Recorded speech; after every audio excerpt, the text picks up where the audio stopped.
Transformers, not 2, but Revenge of the Fallen. Transformers Revenge of the Fallen came out last week. I'm sure you've heard about it. I'm sure it's all in the papers and the websites and such. It's Transformers Revenge of the Fallen. Interesting to note, Revenge of the Fallen, the initials are OF, oh, god damn, I always fuck that up, ROTF, which are also the initials for Rolling on the Floor. Coincidence? You decide. I am reviewing the film, and I have a lot to talk about, so I may even have to do this in 2 parts. I placed some notes so I wouldn't get too lost. Hopefully that will not happen. I have a tendency to ramble. And I may do this in 2 parts, so I'm also going to warn, I'm going to divulge spoilers for the plot twists that do actually exist in the film. I don't want to give them away. So if you haven't seen it yet, you may want to hold off. Alright, let me just start off with a brief review of the plot. And essentially, I was trying to kind of really think this through, and for a very simple plot, there's a lot to talk about. Essentially, here, I'll break it down as quickly as I can. The Autobots and humans are now working together at the beginning of the film in order to draw out the remaining Decepticons from the first invasion. Spike, or Sam, is trying to go to college and try and lead a normal life and put his past with the Decepticons and Autobots behind him, of course, which is hard to do when you have an Autobot hanging out in your garage. He's also trying to conduct a long-distance relationship with Malaya, is her name? Malaya. We're going with Malaya. And meanwhile, the Decepticons are regrouping. They've resurrected Megatron, and he hooks up with his old mentor, a Decepticon called the Fallen.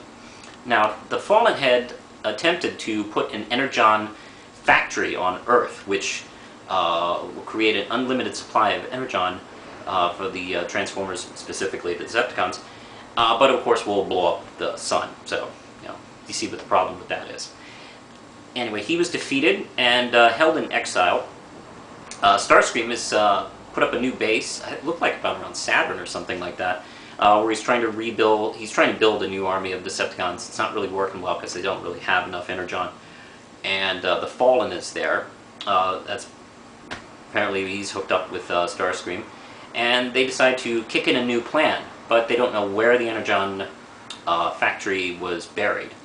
The only person who knows is Spike, actually, and he doesn't know he knows, because the cube, which had all the history of the Decepticons and Autobots and Cybertron, was destroyed, but there was a chip left over, and it embedded what was left in his DNA. So he knows all this shit, but not really. It's kind of, he's confused, he has no idea why he knows all these codes and numbers and ancient languages.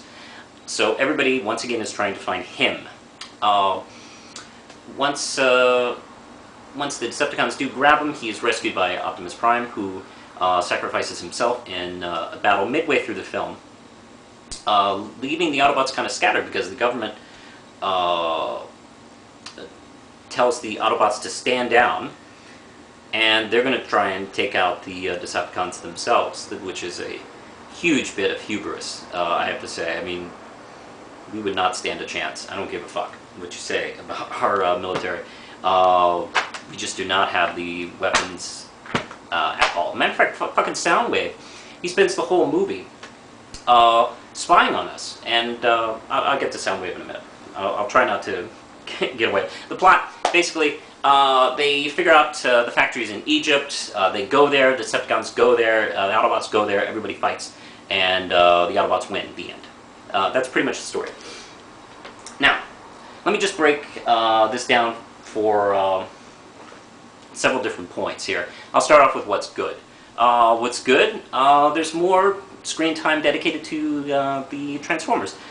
Of course, that goes into the fact that this is a 2-hour, 20-minute film, so of course, obviously, that had to spread a little bit. But it does give us some good scenes between Megatron and Starscream. For the first time, it feels like Starscream, where in the first film it could have been anybody, really. their personalities do clash, and you feel that tension between the two of them. I wish there was a little more time explaining Megatron's relationship with the Fallen, and there's really, you tend to forget, for the guy, I mean, his name is in the fucking title, and he's off screen a lot. I mean, he barely, like, really factors into this. Oh wait, I'm talking about what's good. The voices. One of my minor complaints was the voices weren't clear. They were too modulated to sound like robotic kind of talking, but it was too badly done, where I sometimes just couldn't understand what the fuck they were saying. This time it's more clear. It sounds a little more like the old show, actually. And you don't really have to tweak the voices that much to make it sound robotic. And the humor. I know the humor is a big wedge among moviegoers and fans about this. I thought most of the jokes were funny. There were some that weren't so funny. Like I think Devastator's testicles. I think it's kind of a gratuitous joke. And I'm not even sure if he has wrecking balls in his components. I have to go back and look, see what the Constructicons all look like. It's possible there was a couple of wrecking balls in that setup, but you know, I don't remember. So I don't know. That might have been a little gratuitous. Excuse me. All right, now I'm back. Anyway, the film also looks great. I have to say, the money they put into this, they put it up on screen. The animation looks really well done. The Autobots, the Decepticons, the animation, CG animation isn't some magic wand you wave around and you know everything looks perfect. We've all seen films that think CGI is infallible, but it isn't, and I think it's done really well here. Oh, there's one more thing I want to do. Talk about the dirty jokes. Is I hear a lot of fans complaining, oh, this is not something you want in the Transformers film. It's really uncalled for. It's inappropriate. But the more inappropriate the joke, the more I found it funny. I thought that was kind of subversive, really. I don't know.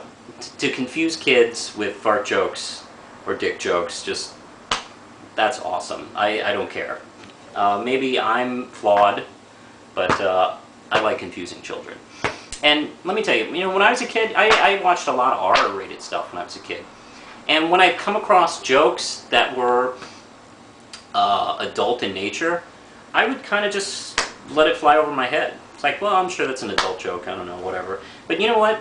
I have to say, the words motherfucker, I learned for the first time in 1978 when I was in first grade from another first grader. You know what? The kids know. I'm sure 30 years later they're tossing around more flowery language. Anyway, I'm going to switch to part 2. I'm going to have to break this down into 2 parts because I just cannot get this all out in one video. Anyway, push the button, Lindsay.